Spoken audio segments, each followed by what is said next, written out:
Assalamu alaikum dear students. You are watching Learn English with Cab, and today we are going to discuss something about vocabulary.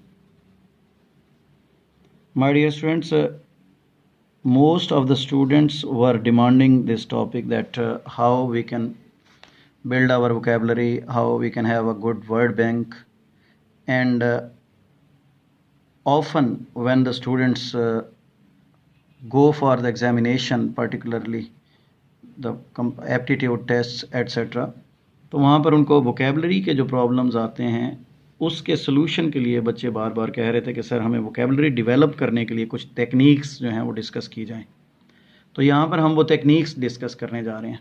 अच्छा, first of all what you need is to make your concept clear that what does it mean by vocabulary. Vocabulary mean आपका word bank, और ख़ास तौर पर guessing the meaning of unknown words, यानी कि basically that is the story of guessing the meaning। क्योंकि जब तक आप मीनिंग गैस नहीं करते तब तक आप ना तो उसके सिनोनिम्स पे जा सकते हैं, ना उसके एंटोनिम्स पे जा सकते हैं, किसी भी सिचुएशन में आप उसको डील नहीं कर सकते।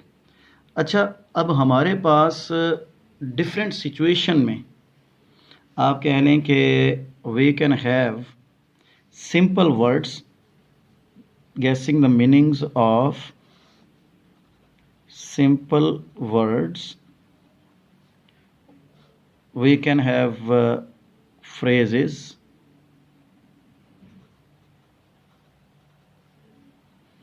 we can have different terms, we can have expressions। ठीक है जी, जैसे हमारे पास कुछ इडियोमेटिक एक्सप्रेशंस होते हैं और इस तरह की चीज़ें जो हैं। फ्रेजेस में अगर हम देखें तो हमारे पास फ्रेजल वर्ब्स होती हैं, और एक्सप्रेशंस में हमारे पास ईडियम्स वगैरह होते हैं। ठीक है जी। अच्छा, ये जो सारा प्रोसेस है वोकैबुलरी को डेवलप करने के लिए, इसके लिए सबसे पहले जो मैं आप लोगों से, वैसे तो इसकी काफ़ी सारी टेक्निक्स हैं और मैं इंशाल्लाह वन बाय वन सारे लेक्चर्स में ये डिस्कस करूँगा, लेकिन द मोस्ट इम्पॉर्टेंट जो मुझे लगता है, मतलब मेरी अगर मैं अपनी बात करता हूँ वोकैबुलरी लर्न करने के लिए, तो मैं ये करता था कि जो भी वर्ड मुझे मुश्किल लगता था उसको मैं कोशिश करता था कि उसको अपने सेंटेंसेस में यूज़ करूँ, अपनी डेली लाइफ में यूज़ करूँ। या फिर दूसरे नंबर पे जो मैं बच्चों को आजकल सजेस्ट करता हूँ वो मैं ये कहता हूँ कि आप एक वर्ड लें, एक स्टेम वर्ड लें।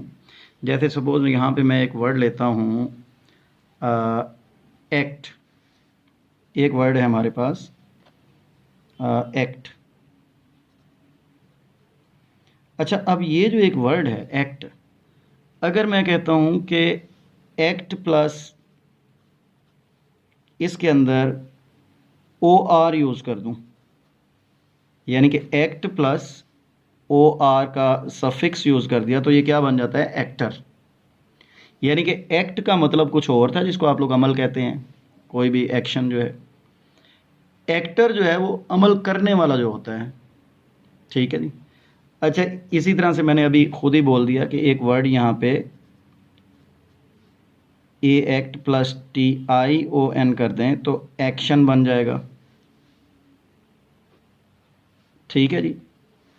अच्छा, इसी तरह से अगर मैं ये कहता हूँ कि यहाँ पे एक वर्ड जो है एक प्रीफिक्स ऐड कर दें, इसमें पहले इससे री कर दें, री प्लस एक्ट हो जाएगा, तो ये आपके पास री प्लस एक्ट रिएक्ट हो जाएगा, रद्द अमल जिसे आप लोग कहते हैं।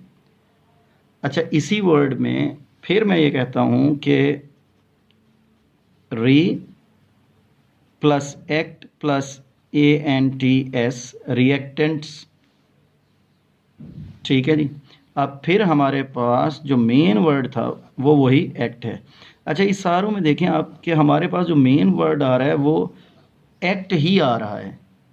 ठीक है, और हमने इसमें एक्शन बना दिया, हमने इसमें रिएक्ट बना दिया, हम इसमें रिएक्शन बना सकते हैं। ठीक है, री एक्शन भी हो सकता है। अच्छा, इसमें जनाब आपके पास एक्ट एबल हो सकता है, एक्ट प्लस एबल, काबिल अमल, ठीक है। इसमें एक्टेबिलिटी हो सकती है, एक्ट एबिलिटी,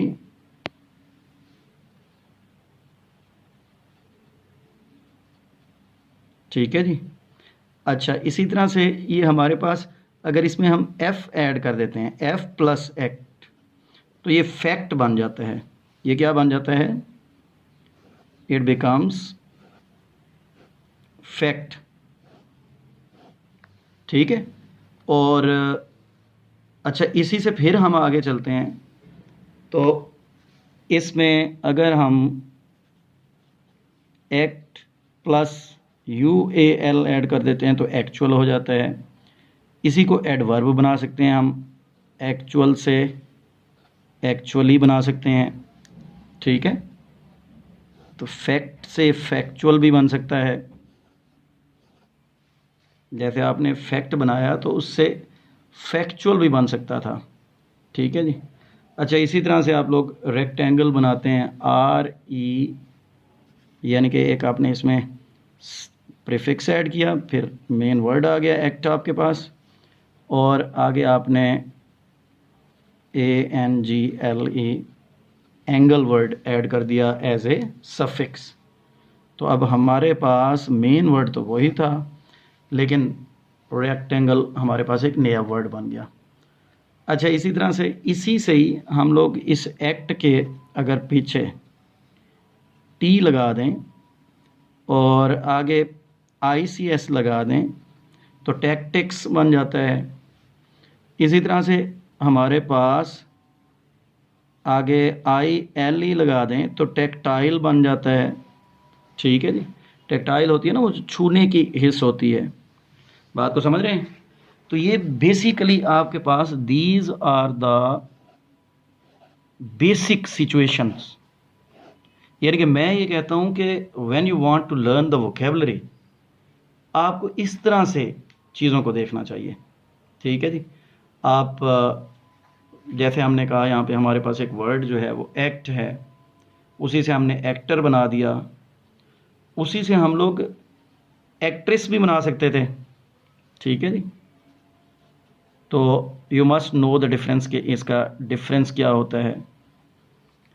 ये सारी मैं कहता हूँ कि आप इस तरह से घर पे बैठे खुद ही बगैर किसी हेल्प के एक स्टेम वर्ड उठाएं और उसके साथ सफिक्सेस और प्रीफिक्सेस ऐड करें। याद रखिएगा कि ये जो पहले वर्ड आते हैं, री हो गया यहाँ पे ये री हो गया, ठीक है जी। और अगर कोई और वर्ड्स हो ऐड हो रहे हैं तो they are known as prefixes, they are known as prefix. और ये जो बाद में आते हैं they are known as suffix, ठीक है जी। तो आज के लेक्चर को हम यहाँ पे रोकेंगे। आप लोग इसकी ट्राई करें कि कैसे आपने कोई एक वर्ड उठाना है और उससे 20, 25, 30 वर्ड्स आपने बनाने हैं। फिर अगले लेक्चर्स में आपको बताऊंगा कि प्रीफिक्सेस को किस तरह से यूज़ करना है, सफिक्सेस को किस तरह से यूज़ करना है। यानी कि इसकी जो आने वाली वीडियोज़ होंगी उसमें मैं आपको बताऊंगा कि प्रीफिक्सेस से कैसे आप मीनिंग डिसाइड करेंगे और सफिक्सेस से कैसे आप मीनिंग डिसाइड करेंगे। तो पहले तो सबसे पहली ये एक प्रैक्टिस है, इसको आप ब्रोएकार लाएं। इंशाल्लाह it will be very useful for all of you to enhance your vocabulary. Thank you very much for watching learn English with cab.